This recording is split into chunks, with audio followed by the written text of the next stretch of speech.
ಖಂಡಿತ ಹುಬ್ಬಳ್ಳಿನಲ್ಲಿ ಈ ರೀತಿಯ ಒಂದು ಬಿಸ್ನೆಸ್ ಕಾನ್ಕ್ಲೇವು, ವ್ಯಾಪಾರ ವಾಣಿಜ್ಯ ಅದಕ್ಕೆ ಸಂಬಂಧಪಟ್ಟಂತಹ ಒಂದು ಬಹುದೊಡ್ಡ ಕಾನ್ಕ್ಲೇವ್ ಇದು.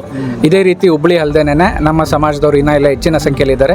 ಕರ್ನಾಟಕ ರಾಜ್ಯಾದ್ಯಂತ ಎಲ್ಲ ಕಡೆಗೂ ಈ ಥರದ ಸಮಾವೇಶಗಳನ್ನ ಮುಂದಿನ ದಿನಗಳಿದಾಗಲಿ, ಆಮೇಲೆ ಇನ್ನೂ ಹೆಚ್ಚಿನ ಸಂಖ್ಯೆಯಲ್ಲಿ ವಾಣಿಜ್ಯೋದ್ಯಮಿಗಳು, ಇಂಡಸ್ಟ್ರಿಯಲಿಸ್ಟ್ಗಳೆಲ್ಲ ಏನಿದ್ದಾರೆ ನಮ್ಮ ವೀರಶೈವ ಲಿಂಗಾಯತ ಸಮಾಜದವರು, ಅವ್ರನ್ನೂ ಕೂಡ ಈ ವೇದಿಕೆ ಒಳಗಡೆ ಕರೆತಂದು ಇನ್ನೂ ಹೆಚ್ಚಿನ ಪ್ರಮಾಣದಲ್ಲಿ ಇದಾಗಲಿ. ಹಂಗಾಗಿ ಆಮೇಲೆ ಭಾಳ ಅಚ್ಚುಕಟ್ಟಾಗಿ ವ್ಯವಸ್ಥೆನೂ ಕೂಡ ಐಲೈಫ್ ಅವರು ಮಾಡಿದ್ದಾರೆ ಅಂತ ಹೇಳಿ. ನೀವು ಏನು ಮಾಡ್ತೀರಾ? ಸೊ ನಮ್ಮದು ಇಂಡಿಯಾ ಫಾರ್ IAS ಅಂತೇಳಿ IAS, KAS ಮತ್ತು ಅದರ್ ಗೌರ್ಮೆಂಟ್ ಕಾಂಪಿಟೇಟಿವ್ ಎಕ್ಸಾಮ್ಸ್ಗೆ ಬೆಂಗಳೂರಲ್ಲಿ ಚಂದ್ರ ಲೇಔಟಲ್ಲಿ ಕೋಚಿಂಗ್ ಇನ್ಸ್ಟಿಟ್ಯೂಟನ್ನು ನಡೆಸ್ತಾ ಇದ್ದೀವಿ.